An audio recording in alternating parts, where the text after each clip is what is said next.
Notification जाली सा अजीबोगरीब किस्म का निकाल दिया गया। इससे यूनिक तो नहीं ना है कि आप किसी को क्या मैं लिख के देंगे कि मरेगा तो नहीं। अब एक दिन में एक बंदे को 10-10 हार्ट अटैक हो रहे हो, 1 घंटा आपके पास आप ये कर लें, 1 घंटा आपके पास आप ये कर लें। वहां पे ढेर सारी नफरी आ गई, पुलिस की, रेंजर्स की, एफसी की, और वो अपना पूरा प्रॉपर सामान लेकर आए हुए थे। तो जिसका जो दिल कर रहा है वो कर रहा है। सर्दियां हल्क देंगे वो कम पड़ेंगी, करप्शन नहीं करेंगे, वो डाका नहीं डालेंगे। लेट्स होप कि चीजें जल्दी बेहतरी की तरफ चले जाएं।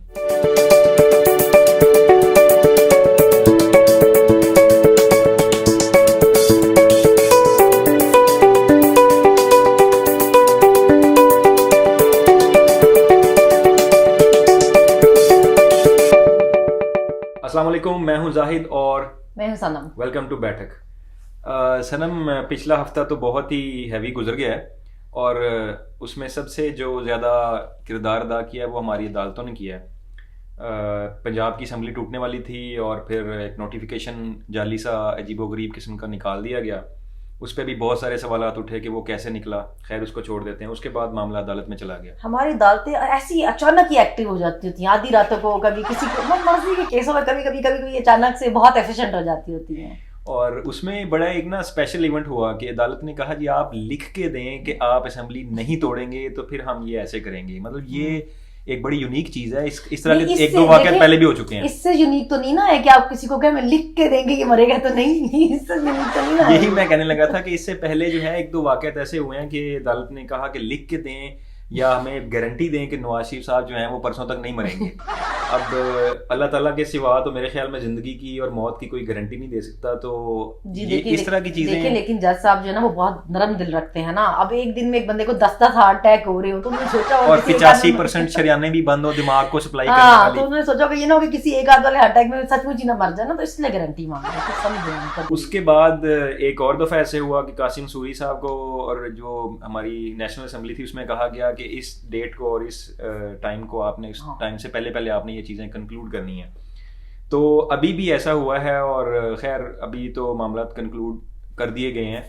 और एक उसमें जो अजीब सी बात हुई है कि तकरीबन 19 दिन की डेट दे दी गई है उनको अगली समात के लिए। मतलब एक दिन में सारी कार्रवाई हुई, पीटीआई के वकला को बुलाया गया, उनको आधे घंटे की मोहलत दी गई कि 1 घंटा आपके पास आप ये कर लें, 1 घंटा आपके पास आप ये कर लें। और ये सारा करने के बाद 19 दिन केस को लटका दिया गया। हालांकि इससे पहले मैंने सुना था कि पार्लियामेंट की अपनी एक है और उसमें अदलिया, तो मुझे लगता था कि वो इन्वॉल्वमेंट नहीं कर दिखा सकती, लेकिन वो अलग-अलग चीजें, दोनों अलग-अलग, मगर अभी सब कुछ इकट्ठा ही चल रहा है।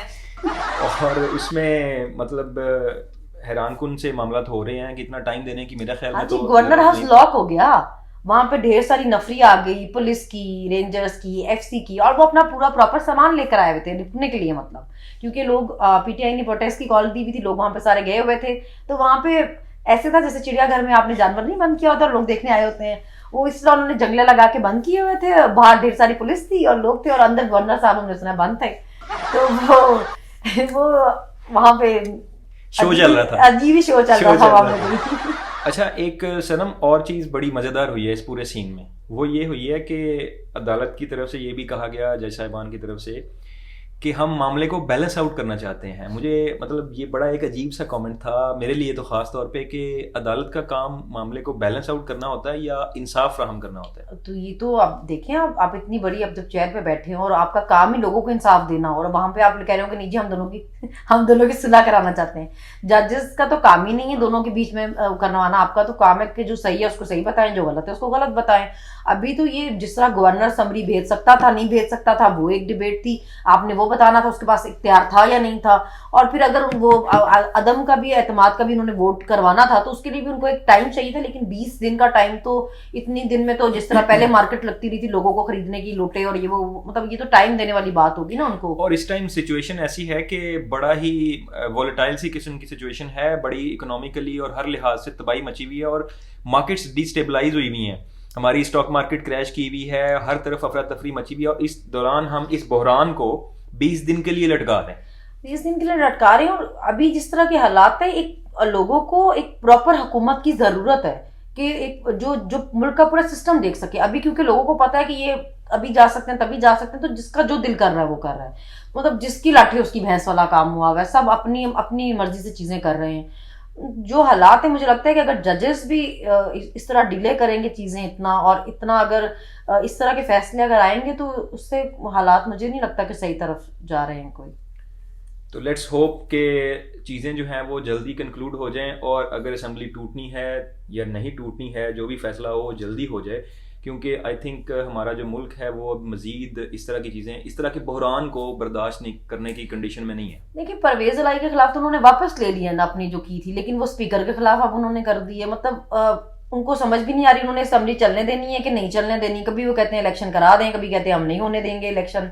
तो इस वक्त मुझे लगता है जैसे इनको खुद भी कुछ समझ नहीं आ रहा, किसी को भी कुछ भी समझ नहीं आ रहा। पढ़े लिखे नहीं है ना बेचारे इतने। और मसला ये नहीं है कि पढ़े लिखे नहीं, मसला ये है कि कोशिश भी नहीं कर रहे हैं सीखने की। सीखने की कोशिश भी नहीं कर रहे। अच्छा सनम, अभी जो ये एफिडेविट वाला मामला हुआ ना अदालत में, उसमें एक और लोगों ने जो मीम्स बनाई है ना, वो बड़ी मजे मजे की मीम्स वो हैं। तो फिर पाकिस्तानी तैयार बैठे होते हैं ना, वो तो उनका काम ही यही है कि कोई इनको मौका मिलना चाहिए जिसको वो इस्तेमाल कर सकें। तो सबसे मजे की मीम कौन थी? सबसे मजे की ये थी कि जैसे इमरान खान हल्फ दें कि वो जो है वो इलेक्शन ही नहीं लड़ेंगे।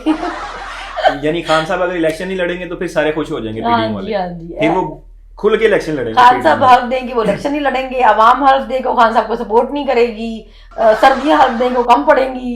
मतलब इस तरह की। तो एक हल्फ मेरा ख्याल में पीडीएम से भी ले लेना चाहिए। हाँ, चोरी चकारी बंद करें। उनसे ये हल्फ लेना चाहिए कि वो करप्शन नहीं करेंगे, वो डाका नहीं डालेंगे, अपनी जदादे नहीं बनाएंगे, और अवाम की टैक्स का पैसा जो है ना वो गैर जरूरी जगहों में इस्तेमाल नहीं करेंगे। जैसे खजाना भी पूरा खाली कर दिया हुआ है वो नहीं करेंगे, इकोनॉमी को तबाह नहीं करेंगे। हाँ, हालात थोड़े बेहतर करेंगे, अपने केस माफ करवाने के अलावा अवाम के बारे में भी सोचेंगे। और एक हल्फ हमें ये दें कि हमें बेगर्स नहीं कहेंगे। लेट्स होप कि चीजें जल्दी बेहतरी की तरफ चले जाएं। Thank you very much.